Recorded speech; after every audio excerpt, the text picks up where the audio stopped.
పాపపు బ్రతుకును బ్రతుకుతున్న వారు, చెడు మార్గములో ఉన్నవారు, దేవుని ఉగ్రత వారి మీదకి వస్తుందని తెలిసినప్పుడు వారి హృదయాలను దేవుని వైపుకు తిప్పారు. వినయము కలిగిన వారిగా తగ్గించుకొని దేవునికి సమీపముగా వచ్చారు. దేవుని యొక్క గైడెన్స్ కొరకు, మార్గదర్శకము కొరకు ఆ రాజ్యమంతా సంఘీభావము తెలుపుతూ ఒకే అంశం మీద ప్రార్థన చేశారు. దేవా రక్షించు, దేవా మమ్మల్ని రక్షించు, దేవా మమ్మల్ని రక్షించు, మమ్మల్ని నాశనము చేయొద్దు ప్రభా. మా పాపాలను కడిగివై నైనా, మా అతిక్రమములను తుడిచివై, మా దోషములను తీసివై, మా సంకటములను కుదుర్చు నైనా, మా ప్రాణములను కాపాడు, మమ్మల్ని విమోచించు, మమ్మల్ని రక్షించు అని ప్రతి ఒక్కరు కూడా దేవుని సన్నిధిలో మొరపెడుతూ వచ్చారు. నా ప్రియమైన దేవుని బిడ్డలారా, ఈరోజు మనం ఏ రీతిగా ప్రార్థిస్తున్నాం దేవుని సన్నిధిలో? అసలు నిజంగా ఉపవాసం ఉంటున్నామా? లేక సంఘ కాపరులు, సంఘ పెద్దలు చెప్తున్నారు బలవంతంగా ఉంటున్నామా?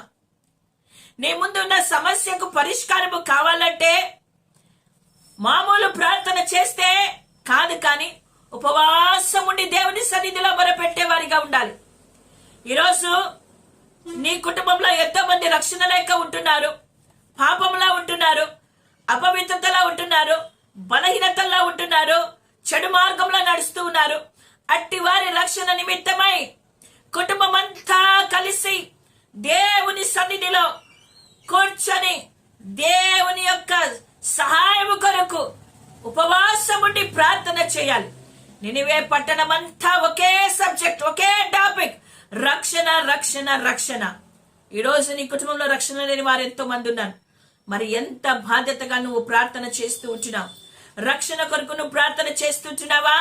కేవలం డబ్బు కావాలి, తిండి కావాలి, ఇల్లు కావాలి, మంచి బట్టలు వేసుకోవాలి, మంచి వాహనాలు కావాలి, ప్రభా నా పిల్లలు ఉన్నతమైన చదువు చదవాలి, ఆస్తి పాస్తులు కావాలి, ఉద్యోగాలు రావాలి, పెళ్లిళ్ళు జరగాలి, వీటి కొరకేనా?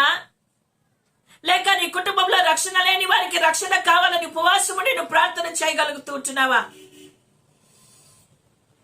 నశించిపోకుండా, నరకములా ఉండకుండా నీ కుటుంబీకులు రక్షింపబడాలంటే నువ్వు నినివే పట్టణస్థులు లాగా ఒకే సబ్జెక్ట్, ఒకే టాపిక్ మీద కూర్చుని దేవుని సన్నిధిలో ప్రార్థించే బిడ్డగా నువ్వు ఉండాలి. ఉపవాసం ఉండి ప్రార్థించు. దేవుడు కనికరము కలిగిన దేవుడు. నినివే పట్టణస్థులు ప్రాయశ్చిత్తపడి, పశ్చాత్తాపము పడి వారు ప్రార్థన చేసినప్పుడు దేవుడు వారిని నశింప చేయకుండా, వారికి తలపెట్టానన్న కీడు తలపెట్టకుండా వారిని రక్షించాడు. హల్లెలూయా.